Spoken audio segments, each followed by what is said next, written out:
నమస్తే, నేను మీ గాయత్రి. ప్రస్తుతం మనతో పాటు ఉన్నారు సుప్రసిద్ధ జ్యోతిష్య వాస్తు పండితులు, పంచాంగ కర్త, బ్రహ్మశ్రీ డాక్టర్ నాయకంటి మల్లికార్జున శర్మ గారు. గురుగారితో మాట్లాడదాం. నమస్తే గురుగారు. నమస్కారం. గురుగారు, శ్రీ పరాభావనామ సంవత్సరంలో పుష్యమి నక్షత్రం వారి జాతకం ఎలా ఉండబోతుంది, ఎలాంటి జాగ్రత్తలు తీసుకోమంటారు? తప్పకుండా అమ్మ. పుష్య అంటారు అంటే పుష్యమి నక్షత్రంలో పుట్టిన వాళ్ళందరూ కూడా చిన్నప్పుడు శని మహారదశతోటి వాళ్ళ జీవితం అనేది ప్రారంభమవుతుంది.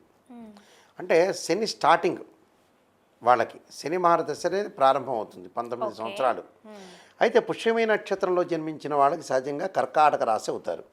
కర్కాటక రాశి వాళ్ళకి సహజంగా 2 ఆదాయం 11 ఖర్చు 4 వాళ్ళకు వచ్చే రాజ్యపూజ్యం 7వ మానంగా ఉంటుంది. కానీ వీళ్ళకి స్పెషల్గా పుష్యమి నక్షత్రం వాళ్ళకి ఖర్చు ఎక్కువగా పెట్టే అవకాశాలు ఎక్కువ. గౌరవ మర్యాదలు బాగా పెరుగుతాయి.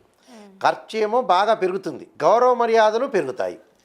అంటే ఆర్థిక పరంగా ఖర్చు చేస్తారు, గౌరవ మర్యాదలు అయితే పెరుగుతాయి.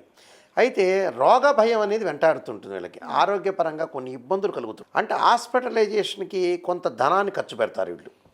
అంటే ఆకస్మికంగా ధన నష్టం. అలానే ఆరోగ్య భంగం, దీర్ఘకాలిక వ్యాధులు ఉన్న వాళ్ళు కానీ మామూలు వ్యాధుల వాళ్ళని కానీ కొంత జాగ్రత్త ఉండాలి. స్థాన మార్పులు, అంటే ఇండ్లైనా మార్పు చేయొచ్చు, ఉద్యోగాన్నైనా మార్పు చేయొచ్చు, వాహనాన్ని కూడా అమ్మేయచ్చు. కొన్ని మార్పులు జరుగుతున్నాయి. అంటే లైఫ్లో వాళ్ళకి శ్రీ పరాభవనాంశం పెను మార్పులు జరిగే అవకాశాలు ఉంటాయి, కొత్త కొత్త మార్పులు. అలానే బంధుమిత్రుల యొక్క సహకారంతో కార్యసిద్ధి, అంటే బంధుమిత్రుల యొక్క సహకారంతో కార్యసిద్ధి, అంటే వాళ్ళ యొక్క సపోర్ట్ తోటి ముందుకెళ్తారు. మంచి వాహనాలు కొనుగోలు చేయటం, లగ్జరీ వాహనాల్లో తిరిగే అవకాశాలు, బంగారు ఆభరణాలు, నూతన వస్తువులు కొనుగోలు చేయటం. విద్యార్థులకు అనుకూలమైన కాలం, విద్యార్థులు అనుకూలంగా ఉంటుంది. అలా స్త్రీలకు కూడా ఉన్నతమైన అభిప్రాయాలు కలిగే అవకాశాలు ఎక్కువ ఉంటాయి. నిరుద్యోగులకు మంచి ఉద్యోగ అవకాశాలు వస్తాయి. వాళ్ళు ఎక్స్పెక్ట్ చేయని దానికంటే కూడా మంచి ఉద్యోగం వస్తుంది. బంగారు ఆభరణాలు కొనుగోలు చేస్తారు. అలానే రియల్ ఎస్టేటు, అగ్రికల్చర్ ల్యాండ్ కొనుగోలు చేయటం, పొలాలు కొనుగోలు చేయటం, పిత్రార్జితం బాగా కలిసి వచ్చే అవకాశాలు ఎక్కువ ఉంటాయి. తల్లిదండ్రుల ద్వారా వచ్చే సంక్రమించే ఆస్తులు కలిసి వచ్చే అవకాశాలు ఖచ్చితంగా ఉంటాయి. ఈ పుష్యమి నక్షత్రం వాళ్ళకి పుట్టిన వాళ్ళకి ఎవరికైనా సరే ఈ రోజుల్లో ఇప్పుడు మన జాతకం చూసుకుంటే వాళ్ళ బుధ మహారదశ జరుగుతుంది అనుకుంటాం. అంటే బుధ మహారదశలో కూడా అంతర్దశ ఉంటుంది. బుధుడి యొక్క అంతర్దశ, అలానే విదిశ, సూక్ష్మదశ అని దశలు ఉంటాయి. అయితే ఈ బుధ మహారదశలో జన్మించిన వాళ్ళకి ఏంటంటే ధనప్రాప్తి కలుగుతుంది, ధనధాన్య వృద్ధి, రుణబాధలు తగ్గుతాయి. కేతు మహారదశలో పుట్టిన వాళ్ళకి ఏంటంటే తీర్థయాత్రలు, పుణ్యక్షేత్రాలకు వెళ్తుంటారు. శుక్ర మహారదశలో జన్మించిన వాళ్ళకి అమ్మాయిలకు కానీ అబ్బాయిలకు కానీ వివాహం జరగటం. సూర్య మహారదశలో జన్మించిన వాళ్ళకి ఉద్యోగం కలుగుతుంది, నిరుద్యోగులకు మంచి ఉద్యోగ అవకాశాలు. చంద్ర మహారదశలో జన్మించిన వాళ్ళకి ఏంటంటే మానసికంగా ఒత్తిడి గురవుతారు. కుజ మహారదశలో జన్మించిన వాళ్ళకు వచ్చేటప్పుడు రియల్ ఎస్టేట్, అగ్రికల్చర్ ల్యాండ్ కొనుగోలు చేస్తారు.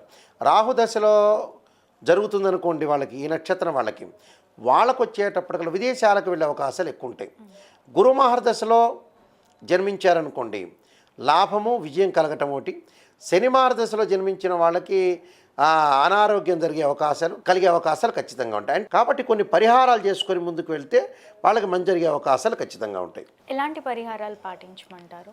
ఆలయంలో చందన సమర్పణ, అంటే ఏదైనా దేవాలయంలో గంధం డబ్బాని ఇవ్వటం మంచిది. అలానే గౌరీ స్తోత్రాన్ని పారాయణం చేయాలి, అంటే గౌరీ అమ్మవారి యొక్క ఆరాధన చేయాలి. అలానే విష్ణు సహస్రనామ పారాయణం చేయాలి, అంటే ఓం నమో నారాయణాయ నమః అష్టాక్షరి మంత్రాన్ని వీరైతే విష్ణు సహస్రనామ పారాయణం చేయాలి.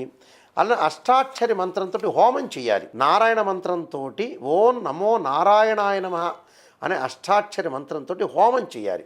హోమం చేయటంతో పాటు కర్కాటక రాశి వాళ్ళు తప్పకుండా దత్తాత్రేయ స్వామి యొక్క కవచాన్ని, వీరైతే శనగలతో ఒక వంటకాన్ని తయారు చేసి గుళ్ళో ఇచ్చి గురువారం రోజున అందరికీ పంచమని చెప్పాలి. శనగలతో చేసిన ఏదైనా సరే వంటకం ఉంటుంది కదా, అలానే ఆ రోజున శనగలు దానం చేయాలి. అలానే ఎల్లో కలరు బట్ట క్లాత్ దానం చేయాలి. దానం చేయటం వల్ల కొంత అనుకూలమైన ఫలితాలు జరిగే అవకాశాలు ఖచ్చితంగా ఉంటాయమ్మా. తప్పకుండా గురుగారు. పుష్యమి నక్షత్రం వారికి సంవత్సరం ఎలా ఉండబోతుంది, ఎలాంటి జాగ్రత్తలు తీసుకోవాలి అని ఎంతో చక్కగా తెలియజేసినందుకు ధన్యవాదాలు. నమస్కారం.